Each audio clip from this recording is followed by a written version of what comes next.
여러분, 우리는 계속해서 열왕기서를 묵상하고 있습니다. 때때마다 하나님께서 주시는 은혜가 있으시기를 주님의 이름으로 축원드립니다. 주보에 나와 있는 그 본문과 오늘 우리가 읽은 본문이 다릅니다.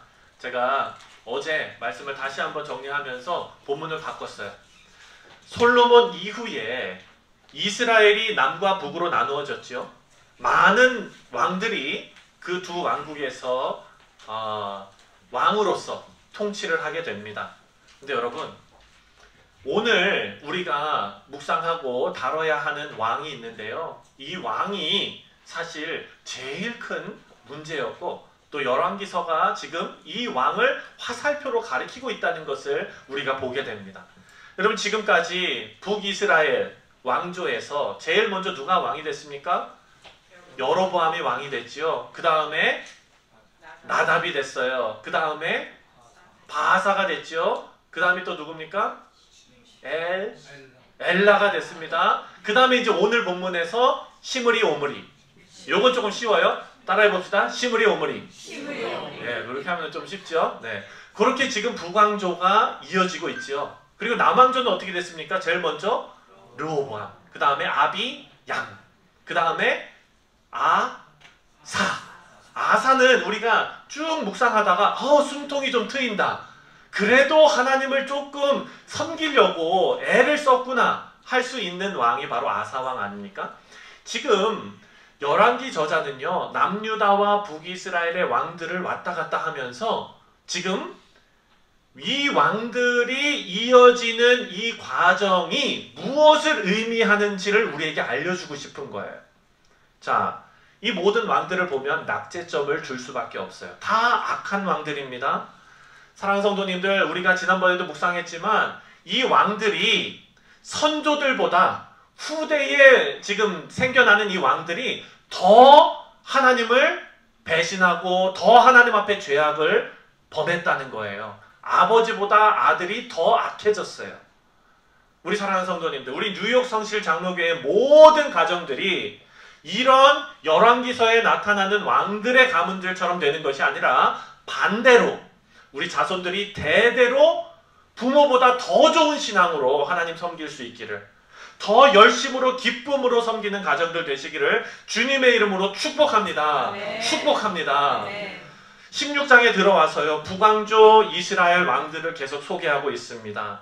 특별한 내용이 없어요. 이 왕들 쭉 내용 보면은요, 잘했다 소리 하나도 없고요. 그냥 다 잘못한 일만 짤막짤막하게 나오고 있습니다. 그냥 한 대 묶어서 1번부터 5번 다 나쁜 왕이었다 한 줄 적어놓으면 되는데, 열왕기 저자가 그렇게 안 했어요. 한 사람 한 사람 이름을 드러내면서 지금 빌드업을 해가고 있습니다. 특별히 지금 오늘 본문에 나오는 아합 왕이 바로 그 빌드업의 정점이 되는 것입니다. 이 아합 왕은요, 우리가 열왕기서를 묵상하면서 반드시 기억해야 되는 그런 왕입니다. 30절 말씀을 함께 읽겠습니다. 시작. 오므리의 아들 아합이 그의 이전의 모든 사람보다 여호와 보시기에 악을 더욱 행하여. 아멘. 여기 보니까 뭔가 달라요. 네, 레벨이 좀 달라요. 그 전에는요, 자기 아버지보다 더 악하여, 아버지 왕보다 더 약하여, 이런 건데요. 지금 이 사람은 뭐예요? 전국구예요. 전국구. 네, 모든 사람보다 제일 악한 사람이 지금 아합 왕이었다라고 우리에게 알려주고 있습니다. 자, 이 아합은요, 악함의 끝판왕입니다. 이런 아합이 어떻게 등장하게 되었고, 그리고 그 과정에서 우리가 영적인 교훈을 함께 찾아보도록 하겠습니다. 자, 지금 북이스라엘의 악함의 대명사는 제일 첫 번째 왕 누구였지요? 여로보암. 그러니까 우리가 말씀을 읽으면서 악함을 얘기할 때 무슨 길이라 그래요? 무슨 길을 따랐다? 여로보암의 길을 따랐다. 이런 표현을 씁니다. 사랑하는 성도님, 이거 얼마나 불명예입니까? 그렇죠? 네. 뉴욕 성실 장로교회의 아무개의 길을 따랐더니 다 망했다. 이런 거 아닙니까? 이거는 불명예예요. 그렇죠? 사랑하는 성도님들, 우리 모두는요, 뉴욕 성실 장로교회 아무개 집사님, 아무개 권사님, 아무개 장로님은 하나님의 길을 따랐던 분이다. 여러분 이런 평가가 여러분 가운데 있으시기를 다시 한번 주님의 이름으로 축원드립니다. 이건 너무나 중요한 일이에요. 그런데 이 여로보암은 누가 세웠느냐? 하나님께서 세우셨어요. 여로보암이 왕이 된 게 스스로 어떻게 된 게 아니라 하나님께서 왕이 되게 하신 겁니다. 역사로. 그런데 왕이 되고 나서 이 사람은 자기가 하고 싶은 대로 했습니다. 하나님께 은혜를 받았는데 이 은혜를 그대로 쏟아버린 사람이 바로 여로보암 왕이에요. 그런데 여러분 이 잘못을 누구에게서 찾아야 하느냐? 여로보암 왕에게서도 물론 잘못을 찾아야겠지만 이 잘못은 어디부터 이어져 내려오는 잘못이냐면 바로 솔로몬으로부터 내려오는 잘못입니다. 솔로몬이 처음에는 여러분 정략 결혼을 하고 나라의 세력을 넓혀가고 1000명이나 넘는 아내를 둔 데는 이유가 있겠죠. 그렇죠? 매일 하루만 만나도 매일 하루에 한 명만 만나 3년 걸리는 네, 이거는 말이 안 되는 일이잖아요. 본인도 그렇게 하고 싶었을까요? 물론 하고 싶었을 수도 있지만 그 이유는 뭡니까? 그 나라가 어마어마하게 커지니까 정치적으로 이렇게 해야 된다라고 생각했던 거예요. 그러면서 본인도 마음에 찔렸겠죠. 아우 이렇게 해도 되나? 아우 그런데 지금 정세상 여기는 내가 해야 돼. 아우 이렇게 하면 안 될 것 같은데. 아 그렇지만 여긴 해야 돼. 이렇게 하나씩 하나씩 양보해 나간 겁니다. 여러분 우리의 신앙 상태도 마찬가지입니다. 이래도 되나 싶은 것들이 하나씩 두 개씩 쌓여나가기 시작하면 나중에 어떻게 될까요? 이것이 나중에는 양심의 가책도 없어지고요. 나중에 가서는 이것이 당연해지고요. 그리고 우리 후대에는 어떻게 보이느냐? 이렇게 하는 것이 맞다라고 보여질 수 있습니다. 여러분 우리의 언행과 우리의 신앙이 하나님 앞에 온전히 바로 서시기를 바랍니다. 이것은 전하는 자나 듣는 자나 하나님 말씀 앞에 온전히 설 때 가능한 것입니다. 그런데 여러분 여로보암 왕이 그 악함을 어떻게 했냐면 공식화했어요. 법으로 만들었어요. 이 사람이 이렇게 공식화할 수 있었던 것은 솔로몬 때부터 괜찮다 괜찮다 해왔기 때문에 이런 일이 벌어진 것입니다. 그리고 두 번째로 이렇게 여로보암 왕은요. 자기가 20여 년을 통치하다가 죽습니다. 오명을 남기고 죽은 거예요. 여로보암의 길이라는 대명사를 만들어 놓고 죽었어요. 그리고 아들 나답이 왕이 됩니다. 이 아들은 몇 년 다스리다 죽었습니까? 2년 다스리다 죽었어요. 영원할 것 같던 왕조가 두 대에서 끊어지고 그리고 하나님께서 심판하시는 그 심판이 아들 때에 이루어지게 되었습니다. 바로 바사라는 신하가 이 아들 나답을 죽이고 왕이 되었습니다. 사랑하는 성도님들, 하나님께 받은 은혜가 쏟아진 거예요. 그렇다면 이 바사가 어떻게 했느냐? 이 사람도 문제예요. 하나님께서 여로보암 왕조를 벌하시고 바사를 벌하시는데 사용하셨는데 그렇다면 이 바사는 어떻게 해야 됩니까? 앞에 왕조와는 다르게 했어야죠. 그런데 오늘 본문 말씀을 보면 34절, 15장 34절 시작. 여호와 보시기에 악을 행하되 여로보암의 길로 행하며 그가 이스라엘에게 범하게 한 그 죄 중에 행하였더라. 아멘. 바사가 여로보암의 가족을 멸문을 시켜놓고 그리고 나서 왕이 되었는데 누구의 길을 행했어요? 여로보암의 길을. 그럴 거면 왜 쿠데타를 한 거예요? 그렇죠? 본인이 자기 스스로 왕이 되고 싶은 욕심 때문에 그렇게 됐다라고 알 수 있습니다. 이 바사라는 이름의 뜻이 무엇인 줄 아십니까, 여러분? 바알은 태양이시다 라는 뜻이 바로 바아사예요. 그러니까 이 사람이 나중에 어떻게 될 것이다 라는 게 상상이 되시죠? 자, 15장 35절에 여로보암의 길로 행했다. 그래서 그 중에 죄를 행하였다. 하나님께서는 이렇게 평가하고 계십니다. 그리고 이 바아사는 24년을 다스리고 그 아들 엘라가 왕이 되는데 이 엘라는 몇 년을 다스립니까? 2년을 다스려요. 역사가 계속 반복되죠. 그렇죠. 악을 행하는 자의 역사가 계속해서 반복되는 것을 우리가 봅니다. 같은 패턴이 나타납니다. 이런 두 번째 왕조의 몰락을 하나님께서 이렇게 평가하십니다. 읽겠습니다. 16장 2절 3절 시작. 내가 너를 티끌에서 들어 내 백성 이스라엘 위에 주권자가 되게 하였거늘. 잠시만요. 여기에서 나는 누굽니까? 하나님이시죠. 너가 누굽니까? 바아사예요. 내가 너를 티끌에서 들어서 이스라엘의 주권자가 되게 하였다. 그러니까 바아사는 하나님 없으면 어떤 자였어요? 티끌 같은 자였다는 거예요. 그런데 이스라엘, 하나님의 백성을 통치하는 왕이 되게 하셨어요. 이것이 뭡니까? 은혜잖아요. 근데 이 은혜를 어떻게 했다? 3절 말씀 다 같이 또 읽겠습니다. 시작. 내가 여로보암의 길로 행하며 내 백성 이스라엘에게 범죄하게 하여 그들의 죄로 나를 노엽게 하였은즉 내가 너 바아사와 내 집을 쓸어버려 내 집이 느밧의 아들 여로보암의 집 같이 되게 하리니. 아멘.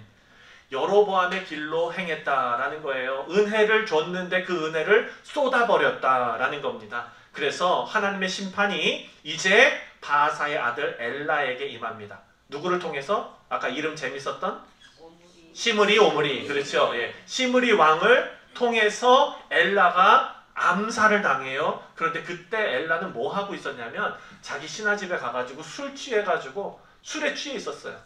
네. 근데 그게 그날 하루뿐만이었을까요? 아니면 계속 그랬을까요? 안 봐도 비디오. 계속 그렇게 살았을 거예요. 그러니까 2년 안에 암살을 당하게 됐죠. 근데 이 시므리는 근본이 없는 사람이에요. 네. 물론 왕의 군대에 있었던 사람이긴 하지만 하나님께서 이 사람에게 그 엘라를 죽이라고 한 적도 없고 뭐 한 게 없어요. 그런데 이 사람 시므리는 자기가 스스로 왕이 되고 싶어서 일을 저질렀습니다. 그래서 왕이 됐는데 얼마나 다스렸습니까?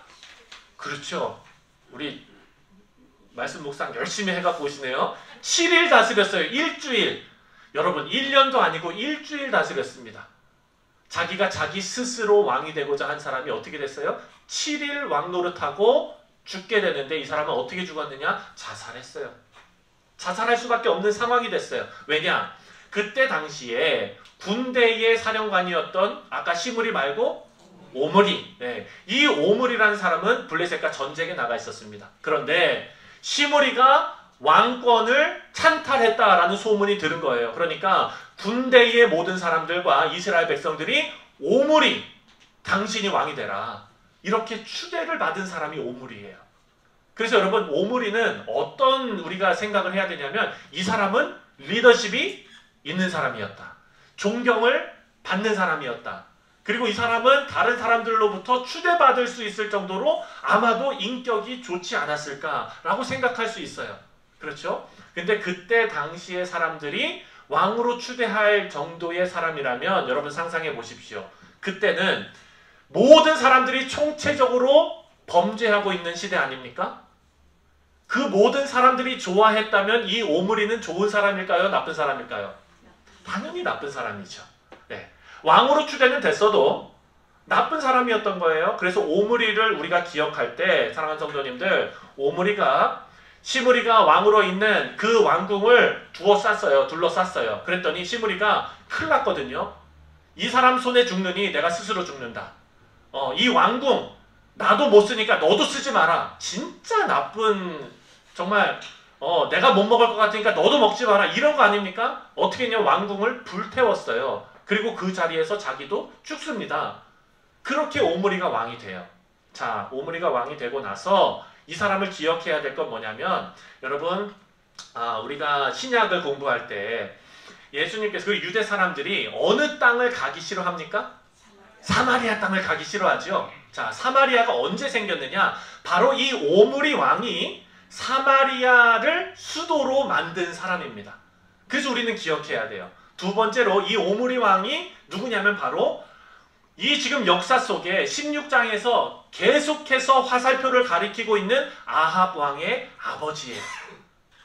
근데 여러분 성경에서는요, 이 오므리 왕조에 대해서 길게 업적을 설명하는 일이 없습니다. 다만 일반 역사를 볼 때 오므리 왕조는요 위대한 왕조로 평가받고 있어요. 왜? 강성했기 때문에 그렇습니다. 그러니까 이 오므리는요 힘이 있는 사람이었어요. 똑똑한 사람이었던 것 같아요. 리더십도 있는 사람이었던 것 같아요. 근데 그것이 하나님 앞에서는 다 소용없는 일이었다는 거예요. 자기 아들이 성경에서 가장 악한 왕이 되도록 만든 그런 사람이 되어버렸습니다. 자, 24절을 함께 읽겠습니다. 24절 시작. 그가 은 2달란트로 세멜에서 사마리아 산을 사고 그 산 위에 성읍을 건축하고 그 건축한 성읍 이름을 그 산 주인이었던 세멜의 이름을 따라 사마리아라 일컬었도다. 자, 지금 오므리는요 수도를 옮기면서 자기의 왕권을 강화하고 그리고 대외적으로도 아주 영향력을 끼치는 그런 사람이 되었습니다. 그런데 이 사람이 배출한 왕이 누구냐? 바로 아합 왕이라는 거예요. 성경은요 오므리가 엄청난 업적을 이루었다라는 것은 다 빼버리고 이 사람이 아합의 아버지였다라는 것만 기억합니다. 그리고 아합은 어떤 사람이냐? 이스라엘의 모든 악한 왕들의 기록을 다 경신하는 사람이 되어버렸어요. 신기록만 나타나요. 자, 오늘 본문 30절부터 함께 다시 한 번만 읽겠습니다. 시작. 오므리의 아들 아합이 그의 이전의 모든 사람보다 여호와 보시기에 악을 더욱 행하여 느밧의 아들 여로보암의 죄를 따라 행하는 것을 오히려 가볍게 여기며 시돈 사람 왕 엣바알의 딸 이세벨을 아내로 삼고 가서 바알을 섬겨 예배하고. 여기까지 잠깐 보겠습니다. 자, 여로보암이 죄악의 대명사였는데 여로보암의 죄를 따라하는 것을 어떻게 여겼다고요? 가볍게 여겼다는 거예요. 가볍게. 그건 아무것도 아니야. 이렇게 얘기하는 거예요. 얼마나 악한 왕인지 아시겠죠? 근데 결혼을 했어요. 솔로몬은 누구랑 결혼했습니까? 제일 처음에 애굽의 공주랑 이방인과 결혼했죠. 지금 이 사람은 시돈 사람의 왕 엣바알의 딸 이세벨하고 결혼을 했대요. 자, 성경에 보면은 제일 잔인하고 제일 나쁜 왕비가 누굽니까? 이세벨이잖아요. 근데 이 이세벨의 아버지가 엣바알이에요. 엣바알. 여러분 엣바알의 이름의 뜻이 뭔 줄 아십니까? 나는 바알의 사람이다 라는 거예요. 그렇게 자기 이름을 지을 정도의 집안에서 태어난 그 딸하고 결혼할 정도면은 그 집안의 바알에 대한 그 뿌리 깊은 그거를 지금 가지고 왔다는 거 아니에요? 그러니까 아합 왕이 어떻게 되겠어요? 사랑하는 성도님들. 여러분 우리가 집안과 집안이 합쳐지면은요 문화와 문화가 합쳐지는 거예요. 그렇죠? 저희도 마찬가지입니다. 저는 산, 제 아내는 바다. 그렇죠? 저는 강원도 춘천, 제 아내는 강원도 속초. 산과 바다가 만났어요, 우리는. 네. 그래가지고 처갓집 가면은 그냥 회도 먹고 또 그냥 뭐 막 이게 되잖아요? 여러분 생각해 보세요. 양 집안이 합쳐지면은요, 예를 들어서 전라도에서 이제 누가 이렇게 왔잖아요? 전라도 음식이 이제 이 집안으로 막 기가 막히잖아요. 그렇죠? 경상도 어때요? 여기도 기가 막혀요. 예, 맛있는 음식도 많잖아요. 이게 이제 섞여지면은 퓨전. 얼마나 좋습니까? 예. 그런데 지금 아합 왕은 어떻게 됐어요? 악함의 끝판왕으로서 악함만 골라서 지금 모아 담은 것이 바로 아합 왕의 집안이 되어버렸습니다. 그랬더니 여러분 예전에 여로보암이나 다른 솔로몬이나 이 왕들이 우상숭배할 때 어디서 했습니까? 산당에서 했죠. 산당이라는 게 뭐예요, 여러분? 그냥 제단 같은 거예요. 산 위에 있는 제단 같은 거. 거기에서 우상숭배 했거든요. 지금 아합 왕은요, 레벨이 다릅니다. 다 같이 32절 읽겠습니다. 시작. 사마리아에 건축한 바알의 신전 안에 바알을 위하여 제단을 쌓으며 또 아세라상을 만들었으니 그는 그 이전에 이스라엘의 모든 왕보다 심히 이스라엘 하나님 여호와를 노하시게 하였더라. 아멘. 우상을 위해서 이제는 신전까지 지었어요. 그리고 그 안에서 우상에게 우상 숭배를 합니다. 하나님 앞에 온갖 가증한 짓을 그 안에서 다 하는 거예요. 옛날 고대 문헌을 보면은요, 인신 제사도 드렸대요. 사람을 잡아서 죽인 거예요. 자기 아들을 잡아 죽이는 거예요. 예. 그리고 우리 여로보암의 길 하고 얘기할 때 어떤 내용이 있었습니까? 남자가 남자와 더불어 성관계를 하는, 여러분 그 더러운 일을 어디서 행했다고요? 제사 드릴 때 한 거예요. 제사 드릴 때. 그러니까 이 온갖 가증한 짓을 다 했던 왕이 바로 이스라엘 왕들인데 그 중에 으뜸이 아합 왕입니다. 지금 이스라엘은요 어둠의 시기를 지나가고 있습니다. 악의 세력이 그만큼 강했던 시기예요. 이 아합의 악함을 지금 계속 빌드업 해가지고 아합의 악함을 드러내면서 오늘 본문 말씀이 너무나 중요한 말씀을 남기고 있습니다. 바로 34절이에요. 함께 읽겠습니다. 시작. 그 시대에, 잠깐만요. 이게 누구 시대예요? 아합의 시대. 시작. 그 시대에 베델 사람 히엘이 여리고를 건축하였는데 그가 그 터를 쌓을 때에 맏아들 아비람을 잃었고 그 성문을 세울 때에 막내 아들 수굽을 잃었으니 여호와께서 눈의 아들 여호수아를 통하여 하신 말씀과 같이 되었더라. 아멘. 이게 좀 이상하죠. 아합의 악함을 얘기하면서 갑자기 여리고성을 재건하는 일을 얘기하고 있어요. 그렇다면 우리가 여리고성이 어떤 성이었는지를 알아야 됩니다. 여러분 여리고성이 누구에 의해서 무너졌습니까? 이스라엘 백성들. 그리고 어떻게 무너졌습니까? 그렇죠. 성을 돌았을 때 그 사람들이 막 그냥 가가지고 돌을 던져가지고 막 한 게 아니라 아무 일도 안 하고 하나님의 명령을 따라서 성을 돌았을 때 마지막에 소리를 질렀을 때 이 여리고성이 다 무너졌잖아요. 이거 누가 한 겁니까? 하나님이 하신 거죠.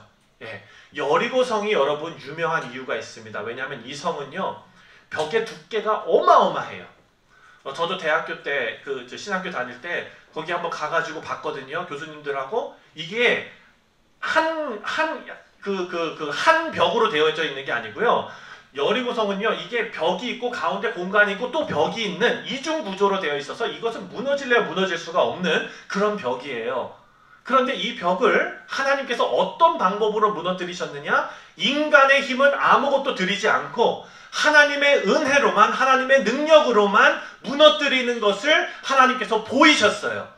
그래서 이스라엘 백성에게는 뭘 지금 가르치는 겁니까? 이스라엘 백성들이 경험했던 출애굽하고 나서 홍해를 갈라서 나올 때에 여러분 홍해가 쫙 갈라지면서 옆으로 물벽이 쫙 생겼을 거 아닙니까? 그리고 그 뻘을 마른 땅을 걷는 것처럼 걸어서 왔을 때 이 물벽 손을 한번 만져보면 제가 만약에 이스라엘 백성이었으면 한번 만져봤을 것 같아요.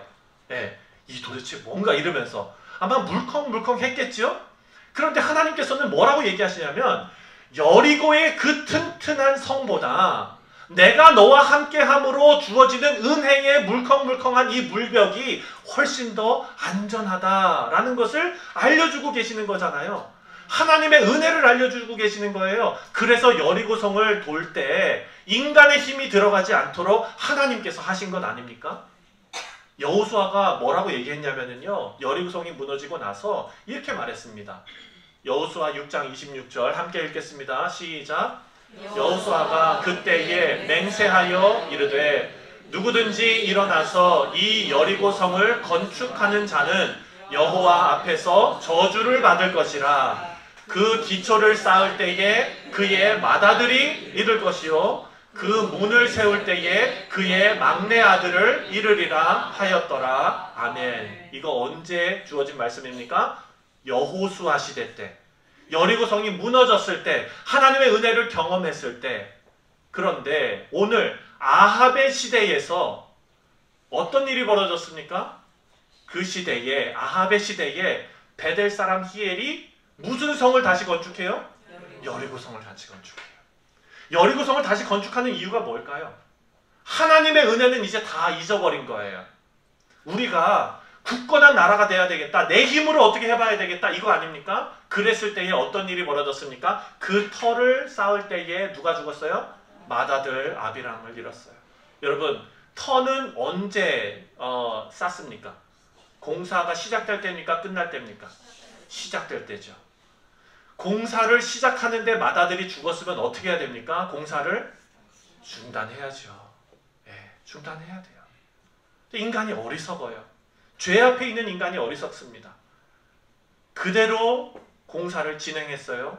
그리고 성문을 세울 때에, 성문은 언제 세우냐면 공사가 다 끝나는 시기에 성문을 세웁니다. 그때에 누가 죽었습니까? 막내 아들 수굽이 죽었습니다. 이 말씀을 통해서 우리가 알 수 있는 것이 있습니다. 여러분, 아합의 악함, 그 시대에서 잃어버린 것이 하나가 있는데 그것이 바로 하나님의 은혜였습니다. 우리는 이 열왕기서가 어느 시대에 쓰여졌는지를 처음에 열왕기서 시작하면서 말씀드렸는데 기억나시죠? 지금 이 열왕기서가 어느 시대에 쓰여졌습니까? 이스라엘 백성들이 포로로 끌려갔을 때, 바벨론의 포로로 끌려갔을 때 아닙니까? 포로에서 포로 생활을 하면서 이 민족이 느꼈을 그 당황스러움, 이 민족이 느꼈을 그 어두움을 한번 생각해 보세요. 그때 하나님께서 열왕기서를 통해서 말씀하시는 거예요. 너희 선조들의 왕들이 지금 여로보암의 악한 길로 가다가 이렇게 됐어. 그 악한 길이 뭐냐? 우상숭배? 그 단순한 그냥 우상숭배야. 우상숭배가 아니라 나의 은혜를 잊어버린 것이 우상숭배가 된 거야. 하나님께서 이렇게 알려주고 계십니다. 우리 사랑하는 성도님들, 우리는 세상의 빛으로 부름받았습니다. 세상의 빛이에요. 우리는. 성도들은 세상의 빛입니다. 아합의 시대만큼 어두운 시대가 바로 오늘 우리가 살고 있는 이 시대입니다. 그런데 이 시대에 우리는 달라야 된다는 거예요. 새벽 말씀드릴 때 제가 한번 말씀드렸지만 우리는 평균 이상을 살아야 되는 사람들 아닙니까? 네, 평균 깎아먹는 사람 되지 마십시오, 여러분. 우리는 평균 이상해야 되는 사람들이에요. 빛이에요. 밝혀야 되는 사람들이에요. 그렇게 얘기를 하면 여러분들 어떻게 생각하시냐면 우리가 지난번 아시안게임 금메달 딴 것처럼 그렇게 멋진 업적을 하나 탁 해놓고 인터뷰할 때 나는 그리스도인입니다. 하나님께서 나와 함께 하셔서 이 일을 이루어냈습니다. 이것이 우리가 언론을 통해서 딱 들으면은 여러분 어떻습니까? 저는 그런 거 들으면 소름이 돋아요. 막 그냥 너무 좋아갖고. 어디 가서 목사라고 얘기하는 게 이제 조금 힘들어지는 시대를 살고 있는데 그럴 때는 얘기하고 싶을 정도가 돼요. 우리는 그렇거든요. 근데 오늘 말씀에서 우리에게 알려주는 빛이라는 것은요, 그게 아니더라고요. 사랑하는 성도님들, 여러분들 자녀가 미국 대통령 되게 해달라고 기도하시는 분들 계시면 사람들이 얼마나 많은데 그 힘든 일, 어려운 일, 여러분 그렇게 기도하시는 것보다 어떻게 기도하셔야 되냐면은 우리 자녀들이, 그리고 우리 인생이 여리고성을 의지하는 인생이 아니라, 그러니까 이 얘기는 뭡니까? 세상과 똑같은 기준으로 살아가는 그런 패턴의 사람이 아니라 우리는 눈에 보이지 않는 물벽, 우리는 우리가 약해, 세상 사람들이 약하다고 생각하는 하나님의 은혜, 그 은혜가 오히려 강함을 믿고 사는 사람들. 우리는요, 세상 사람들이 성공이라고, 세상 사람들이 자랑하고 이 모든 것이 좋아 보이는 사람들이 아니라 우리는요, 하나님의 은혜가 족한 사람들, 그것으로 만족하는 사람들, 하나님의 영광 드러내는 사람들, 이렇게 사는 사람들이 되는 것. 여러분, 이것이 빛을 발하는 사람들이라는 거예요. 여러분, 다시 한번 생각해 보세요. 여러분 가운데 빛이 있습니까? 여러분, 빛이 있다는 건 뭐냐면요, 내 스스로 비추는 것이 아니라 우리는 달과 같은 존재예요. 달은 스스로 빛을 내지 않습니다. 태양의 빛을 반사하는 존재입니다. 우리는 그리스도의 빛을, 우리 안에 계신 그리스도의 빛이 우리의 삶을 통해서 반사되게 하는 사람들이에요. 그렇다면 여러분, 여러분의 삶에 정직이 있습니까? 우리의 삶에 여러분 보듬어 주는 것이 있습니까? 우리의 삶에 용서가 있습니까? 우리의 삶에 자비가 있습니까? 우리의 삶에 구제가 있습니까? 여러분, 이것이 우리의 삶 가운데 드러난다면 그것은 예수 그리스도가 우리 안에 계심으로 그리스도의 빛이 우리 가운데 드러나는 일임을 믿습니다. 아멘. 자, 오늘 한 주를 이제 우리 살아가야 됩니다. 여러분, 한 주 시작하시면서 여러 가지 일들을 이제 또 겪으실 거예요. 저도 여러 가지 일들을 또 겪겠죠. 하기 싫은 것도 해야 되고요. 또 하고 싶은 것도 못하게 될 수 있어요.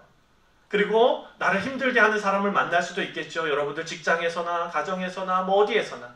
그럴 때 사랑하는 성도님들, 세상의 빛으로 부름받은 것을 꼭 기억하시기 바랍니다.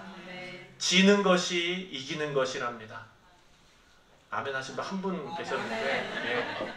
저도 이기고 싶지 지고 싶은 적 없거든요. 애들이랑 운동해도 이기고 싶어요. 그게 인생 아닙니까? 그런데 성경은 지는 것이, 하나님의 은혜에 거하는 것이, 내가 죽는 것이, 육이 죽는 것이 영이 사는 길이라 말씀하고 계십니다. 이번 한 주 여러분 승리하는 인생 되시기 바랍니다. 제가 깨어 기도하고 우리 모두가 깨어 기도합니다. 우리 공동체가 기도하고 깨어있고 하나님 앞에 기쁨의 제사를 삶으로 올려드리는 귀한 백성들 되시기를 다시 한번 주님의 이름으로 축원드립니다. 기도하겠습니다.